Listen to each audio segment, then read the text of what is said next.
Luckily, though, we still have listeners, many listeners, and I can't explain it, but one of them sent a letter, although they didn't send it. It was in a box I found. It doesn't matter where. It says, what I'll say is if this one is funny, then does that actually prove that Robert from Kidderminster used to write them before? If this one isn't funny, if there's a difference in the quality, what does this tell our listeners about the author of Robert's letters? So this letter says, I'll just read it. It says, I imagine you'll probably do an article on grief at some point in the future. I'd like to point out that James will try and make that one an hour. He loves grief. That one's from a Robert from Kidderminster that I found in a box. He did do that, Robert. Good spot. I don't understand why we're growing larger. I've decided there must be a good quality podcast out there called BDHD Adults or something. People are just clicking the wrong thing. And one of them has sent us a letter. Well, sort of, obviously. I'm pretty sure I visited a BDHD club once. Yeah, no, indeed. That's right, James. The letter's from Robert from Kidderminster. Oh, it says, if you do an episode on New Year's resolutions, you see what I did? You should remember that James had a New Year's resolution to do some really good actual science 45 years in a row, but only managed to be a TV scientist. Thanks, Robert. The only good thing about that is if you do an episode, I've got to take my hat off to you for once, which is better than taking your hat off, which would be so big and round. You know, you can use it round boat. The hat did they? He says sort of, yeah. Yeah, sort of. It says, I listened to your episode on CBT. Who's it from? From it's from Robert from Kidderminster. Yeah. And it reminded me that James had to quit therapy as a teenager because he kept getting erections when they showed him the ink blot tests. He goes on to write, the best thing about this joke is that I changed it to ink blot test from Rorschach test to make it accessible for Sam. I know what that is. He did love Sam though, and he did love Sam, and he would want her to understand his letters. So well done, Dad. Thank you. Is it 14? What, the figures? Yeah. Yeah, it is. Yeah. Right, okay. So the letter's from I'm just going to check. Oh, Jesus. Robert from Kidderminster, James. Yeah. That's close to Venus, wasn't it? Was it really? It says, reading it, when you did a podcast on smartphones, James forgot to mention that he's watched so many mucky sites on his phone that it caught an actual virus instead of a computer one. Thanks, Jay. That's actually true. The only funny thing about that was mucky sites. Mucky sites. Yeah. Brilliant. We've had... just carry on. It's from Robert from Kidderminster. See, the thing is, I kind of want to be grumpy. I know that, I'm the monster, etc. But I do like that we're still doing this. Yeah, me too. Lovely. It says, I listened to your podcast. I'm just pretending he writes them now. I've forgotten the box under the bed thing. I listened to your podcast on headaches. And Alex, your paracetamol joke was a triumph. Have you thought about just going it alone with that sort of material? Thanks, Robert. I have, yes. Ooh, yeah. It's from a Robert from Kidderminster. It says, good. in your recent podcast on seasonal adjusted disorder or whatever, I noticed James didn't point out that he's usually sad in the winter because he's been rejected 37 times in a row for Love Island now, and that's when it's on the telly. He didn't tell us that, Robert. Very good point. Can you imagine? No, can you imagine how quickly I would be voted off? They didn't. They didn't, nice. did they? They didn't. Oh, they are. It's from Robert from Kidderminster. These are getting increasingly awkward. I might send you a letter. I think you should. It says, please do. It says, the letter says, I listened to your episode on the hunter-gatherer hypothesis that you're about to record. We got confused about the timing. We used to have a different hypothesis about James, but it turns out someone had just accidentally swapped our copy of The Contented Baby with The Very Hungry Caterpillar. Thank you, Robert. It's good. That is easily the worst letter that my ex-father, not ex in the sense that he's no longer my father, but in the sense that he's no longer here, has ever written, Alex. I'm excellent, thank you. our audience, and I notice what you've done to the script, James. Our audience carries on growing like my head, which is exactly as wide as it is long, and that baffles us. Not the head, not my head. The listener number baffles us. But James, one of them has sent us a letter. Hi, Dad.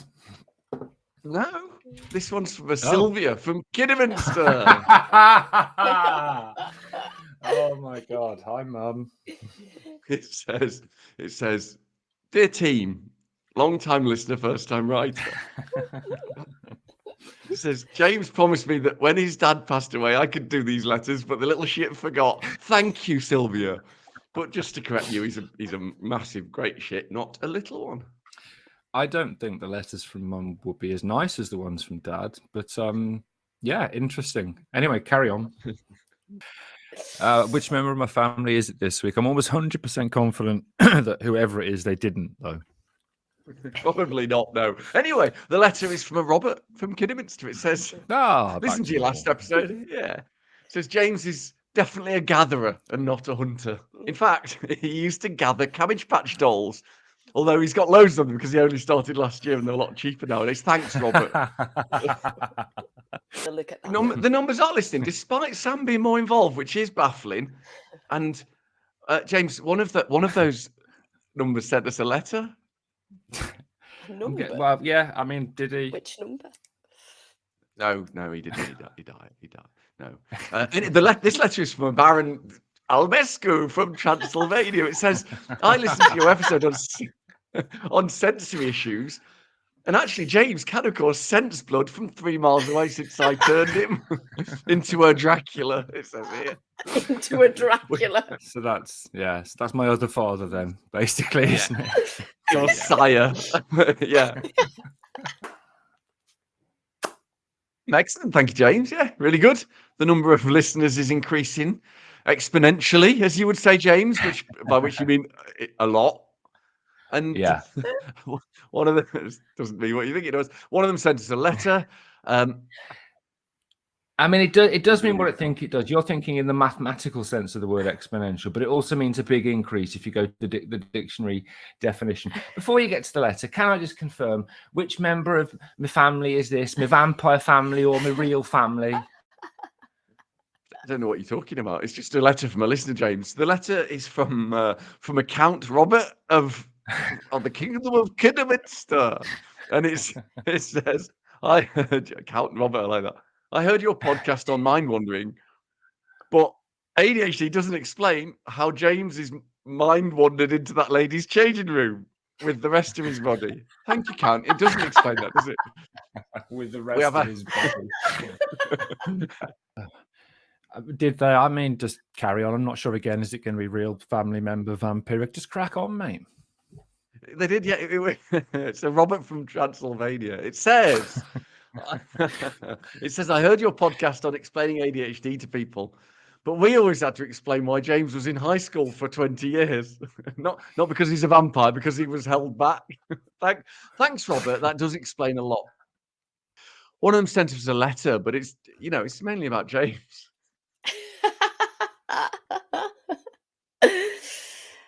Well, come on anyway. I will. Well, the letter comes from a Robert from Kidderminster. Oh, hi, I listened to, Robert. hi. It says, I listened to your episode on diagnosis with Dr. Nick. Why aren't you a proper doctor? I guess it even took you 600 years to become a professor. And that's an honorary professor at that. Thanks, How Robert. lovely. This feels like really kicking someone while he's down, which I, for one, like. I like it. I'm excellent. Thank you both. Yeah. Something, lots of listeners. I only say that bit so I've got an excuse to read out one of their letters that I've made up anyway. So I'm a bit worried about this because obviously normally this bit's, shit jokes, but is it going to be a shit meta joke about a dead vampire dad or something? Yes. It's from this letter's from an Alex from Utoxeter, and it says, Dear Alex, how come you only write to James pretending to be Robert? It's okay to show him how you feel, just don't show him any of your arteries because he's a fucking Dracula. Thanks, Alex. Appreciate that. Here we are. We never do in this point. No, we don't worry no, about it. We never do. It doesn't happen. That's Never have. It's part Nearly of the, 96 episodes. yeah. Sorry, carry on. That's okay. Well done again for almost perfectly planting yourself in the path of what would have been a response to Alex's comment and just going off like a joke, IED. Anyway, this clearly it's going to be something to do with a vampire family member, a vampire family member, a vampire family member, etc. So just crack on, Al. That's right, James. Yes, it's from a Robert from Kidderminster somehow. It says, I listened to your episode on metacognition problems. Is that why James still hasn't completed his homemade Rubik's Cube, even though it's just a dice he coloured in? Or is that something else? That's something else, Robert. Thank you very much. That's It's something else. Yeah, it is. I don't know why that cracked me up. I don't care. That's right. It's from Robert from Kidderminster in a way. It says, I listened to your episode on perfectionism and thought it was on prefectionism because, as you well know, James was a prefect at private school and all of the Kidderminster working class stuff is a bold lie. That was in 1760, though. Thank you. It makes a lot of sense, actually, Robert.